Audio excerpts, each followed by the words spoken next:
ती इथे बी आपण एक दी थांबा पडणार आहे जे घाण आहे आणि ती घाणू लागार आपण इथे एक खासदार आती आपण ते आखे मला विकास करायची बिहिरो तो 35 वर्ष आमदार आखे मान विकास ते बेनी घाणून आपने काढीन फेकुलो बी तर हे शांती रीती आपने बोहा पड़ी तुम्हा बाठा ही बाठे आल्लाय एक आमा पे पेन तोवी ने ही बाठा डाया पाबू हो हाँ तुमने बाठान विनंती है कदे श्रीकांत शिंदे साहेब अंजे गोविंद ते आवणारे आहे ते काही बेरी जागे कार्यक्रम आथो म्हणून थोडा उशीर वेळ पण ते ही निश्चित या 5 मिनिटात पोहोची आज आपने ही होमजी लेवलो आहे का आपने एक भी 35 वर्ष तारास वेलो आहे ते एक दिव तारास हुआ है आपको थाका नहीं तो जय माँ तुमने विनंती है ज्या 10 वर्षे खासदार रही ते आखे मला विकास करायचे आहे तिला कोणी थांबवलं नाही तिच्या बाप मंत्री होता मग ते काय झोपली होती का बिजूभाऊ मला माफ करा मी काय बोलणार तुम्ही तेजवर आहेत मला नाही सांगायचे का दादा आहे बोलायचे नाही कारण आमचा रामभाऊ बोलत होते तेव्हा तुम्ही बोलले का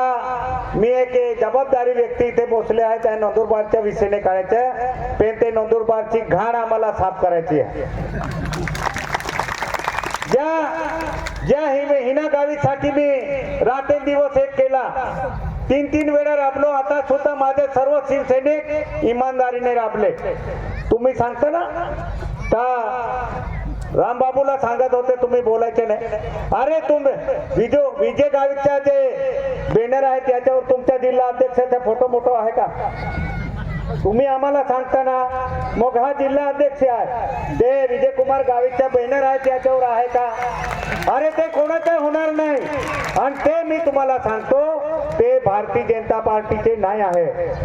का सांगतो तुम्हाला ज्या दिवशी मी वाढदिवसला गेलो होतो गावित साहेबांकडे म्हणे झाले पार्टीवाले असेच आहे म्हणे आपल्याला अपक्ष लढायचे हे तुम्ही कसं काय तिकीट देऊन दिलं नाही ते सगळेच अपक्ष राहणार होते आणि म्हणून तुम्ही भाजप नाही सांगायचे मी तुम्हाला हे सांगतो आणि विनंती करतो आणि तुम्ही सुद्धा त्यांना असं वाटतं का सर्व जिल्हा आमचा आहे विजू दादा सारखा एक व्यक्ती इथे बसला आहे त्यांचा बाप पहिलेपासून त्या राजकीय क्षेत्रात होते आणि त्यांचा नाव लखित होता त्याचा मुलगा आहे विजू दादा आपला समोर आहे तो सुद्धा त्यांच्यापेक्षा कमी नाही माझ्यासारखा एक सामान्य व्यक्ती आज तुमच्या समोर एक विधान परिषद आमदार आहे आम्हाला काही सगळ्यांना काय असे समजून घेतले आहे का अख्खा महाराष्ट्रामध्ये या नंदुरबार जिल्ह्यामध्ये बाप विधानसभा आजोबा विधानसभा काका विधानसभा मुलगी बहिणी जिल्हा परिषद आणि ते माझी झाली तरी इथे आली सर्वपेक्षा मी तुम्हाला सगळ्यांना विनंती करतो 10 वर्षात आपल्याला नुकला आहे 10 वर्षात आपल्याला नुकला आहे त्याच्या जे पैशांची गुरमी आहे ना ते गुरमी सगळी आता 20 तारखेला उतरून द्यायची ते आहे ना गावीची एवढे पैसे कुठून आले ते इथे विजूभाऊ माफ करा ते गावित साहेबने नुकलेले पैसे इथे येऊ नये लोकांना साडी देणार लोकांना पैसे देणार असं मला माहिती आहे पण एक वेळा माझ्या तालुक्यात येऊन वाटा तुमची साडी गुंडाळून तुमच्या डोक्यातने बांधून दिलं तर हा आमच्या पाडवी नाही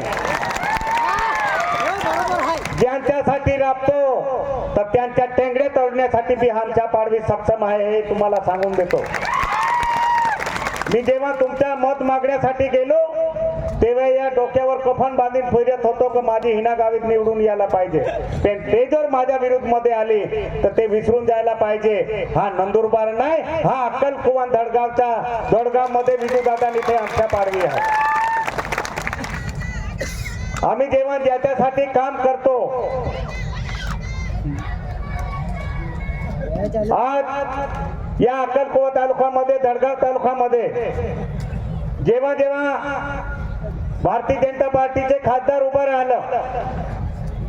तेव्हा आम्ही रात्रंदिवस एक एक मत मागण्यासाठी आम्ही फिरलो. 2014 मध्ये प्रत्येक ठिकाणी विजूभाऊ मी ते 14 मध्ये बी 1 नंबरचा प्रचारक होतो. त्याच्यानंतर